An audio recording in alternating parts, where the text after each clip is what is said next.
அன்று காலை அக்பரை பார்த்த உடனேயே அவர் அன்று என்ன செய்ய நினைக்கிறார் என்று பீர்பாலுக்கு தெரிந்துவிட்டது. குதிரை சவாரிக்கேற்ற உடையை அவர் அணிந்திருந்தார். வரிசையாக அடுக்கி வைக்கப்பட்டிருந்த ஆயுதங்களை கவனித்து பார்த்து கொண்டிருந்தார். அவர் வேறு எங்கும் பார்க்காமல் ஆயுதங்களின் மீதே மிகவும் கவனமாக இருந்தார். அக்பர் அன்று வேட்டையாட திட்டம் இருக்கிறார் என்று பீர்பால் புரிந்து கொண்டார். வேட்டையாடுவது அக்பருக்கு மிகவும் பிடித்த பொழுதுபோக்கு. ஆனால் அவர் வேட்டையாடுவது பீர்பாலுக்கு பிடிக்கவில்லை. அதை எப்படி தடை செய்வது என்பதை பற்றியே அவர் சிந்திப்பார். சற்று நேரம் கழித்து தன் கவனத்தை ஆயுதங்களிலிருந்து விடுத்து பீர்பாலின் மீது செலுத்திய அக்பர், நான் இன்று என்ன செய்ய போகிறேன் தெரியுமா என்று பீர்பாலை பார்த்து கேட்டதும், மற்றவர்களின் மனதில் உள்ளதை அறிந்து கொள்ளும் திறமை எனக்கு கிடையாது என்றார் பீர்பால். பொய் சொல்லாதே பீர்பால், நான் என்ன செய்ய போகிறேன் என்று உனக்கு நன்றாக தெரியும். வேண்டுமென்றே தெரியாதது போல் நடிக்கிறாய். மிதமான குளிரில் இந்த காலை பொழுதில் வேட்டையாட சென்றால் மிகவும் நன்றாக இருக்கும் என்பது என் கருத்து. உன் கருத்து என்னவோ என்றார். தங்களின் கருத்தே என்னுடைய கருத்தும் என்றார் பீர்பால். அப்படியானால் நீயும் என்னுடன் வேட்டையாட வரவேண்டும் என்றார் அக்பர். தங்கள் கட்டளைப்படி நடக்க சித்தமாக இருக்கிறேன் என்று பணிவுடன் பீர்பால் பதிலளித்தார். பீர்பால், நீ உடனிருந்தால் களைப்பே தெரிவதில்லை. நாவில் உனக்கு இத்தனை வலிமையை கொடுத்த இறைவன் உடலிலும் கொடுத்து இருக்கிறாரா என்பதை அறிய நான் ஆசைப்படுகிறேன். ஆகட்டும் பிரபு என்றார் பீர்பால். சற்று நேரத்திற்கு பின் அக்பர் ஒரு பெரிய படை வீரர்களின் அணியுடன் காட்டை நோக்கி புறப்பட்டார். பீர்பாலும் அக்பருடன் சென்றார். காட்டினுள் நுழைந்த பிறகு அக்பரின் வீரர்கள் தாரை, தப்பட்டை ஆகியவற்றை உரக்க ஒலிக்கு காடை அதிரச் செய்தனர். அந்த சத்தத்தை கேட்டு காட்டு மிருகங்கள் மிரண்டு அங்கும் இங்கும் சிதறி ஓட அக்பரும் மற்றவர்களும் அவற்றை துரத்திச் சென்று கொன்று குவித்தனர். திடீரென ஒரு புலி புதரிலிருந்து சீறி பாய்ந்து அவர்களை நோக்கி வந்தது.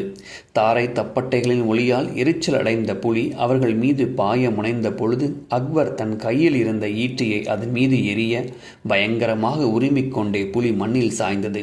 புலி இறந்து விட்டதால் அக்பர் உற்சாகமுற்று கையை உயர்த்தி கூச்சலிட சுற்றி இருந்த வீரர்கள் மகிழ்ச்சி ஆரவாரம் செய்தனர்.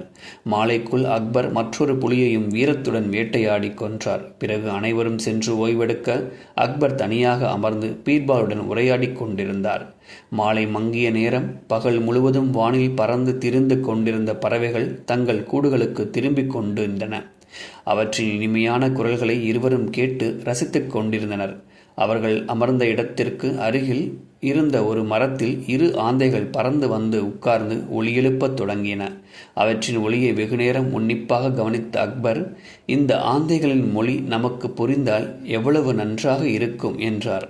பீர்பால், பிரபு, அவற்றின் மொழி எனக்கு தெரியும் என்றார். அப்படியா? பிறகு ஏன் சும்மா இருக்கிறாய்? அவை என்ன பேசுகின்றன என்று உடனே சொல் என்றார் அக்பர். பிரபு, அவை 2இல் ஒன்று மணப்பெண்ணின் தந்தை, மற்றொன்று பிள்ளையின் தந்தை. அவை வரதட்சணை பற்றி விவாதம் செய்து கொண்டிருக்கின்றன. பிள்ளையின் தந்தை மிருகங்களே இல்லாத 40 காடுகள் சீர்வரிசையாக தர வேண்டும் என கேட்கிறது. பெண்ணின் தந்தை தன்னால் 20 காடுகள் மட்டும் தர முடியும் என்று சொல்கிறது என்றார் பீர்பால். தொடர்ந்து பெண்ணின் தந்தையான அந்த ஆந்தை மேலும் தனக்கு 6 வார காலம் அவகாசம் தந்தால் மீதி 20 காடுகளையும் ஏற்பாடு செய்ய முடியும் என்கிறது என்றார். இது என்ன உளறல்? மிருகங்களே இல்லாத காடுகள் அதற்கு எங்கிருந்து கிடைக்கும்? 20 காடுகள் தருவதாக அது எப்படி ஒப்புக்கொண்டது என்றார் அக்பர். அது உளரவில்லை, சரியாகத்தான் சொல்கிறது. நீங்கள் இருக்கும் தைரியத்தில்தான் அது அப்படி பேசுகிறது என்றார் பீர்பால். சரிதான், ஆந்தைதான் உளறுகிறது என்று நினைத்தால் நீயும் உளறுகிறாயே என்றார் அக்பர். நான் உளரவில்லை பிரபு, ஆந்தையும் உளரவில்லை. நீங்கள் ஒருமுறை வேட்டையாட வந்தாலே காட்டில் உள்ள மிருகங்கள் அனைத்தும் கொல்லப்பட்டு விடுகிறது. இதேபோல் இதுவரை நீங்கள் 20 காடுகளை மிருகங்களே இல்லாமல் செய்து விட்டீர்கள். இன்னும் அடுத்த 6 வாரத்தில் நீங்கள் 20 முறை வேட்டையாடினால் மீதியுள்ள 20 காடுகளும் காலியாகிவிடும். அந்த தைரியத்தில்தான் அந்த ஆந்தை அவ்வாறு கூறுகிறது என்றார் பீர்பால். பளீரென முகத்தில் அறைந்தது போல் இருந்த பீர்பாலின் விளக்கம் அக்பரை மௌனமாக்கிவிட்டது. தன் செய்கைக்கு முதலாக வெக்கி தலை குனிந்த அக்பர், பீர்பால், என் கண்களை நீ இன்று திறந்து விட்டாய். என்னுடைய மகிழ்ச்சிக்காக காட்டில் வாழும் மிருகங்களை கொன்று குவிப்பது ஈனமான செயல் என்று புரிந்து கொண்டேன். இன்று முதல் வேட்டையாடுவதை நிறுத்திவிடப் போகிறேன் என்றார் அக்பர். பீர்பாலுக்கு தன் செவிகளை நம்ப முடியவில்லை. இத்தனை எளிதாக அக்பரின் மனம் மாறும் என்றும் அவர் நினைக்கவில்லை.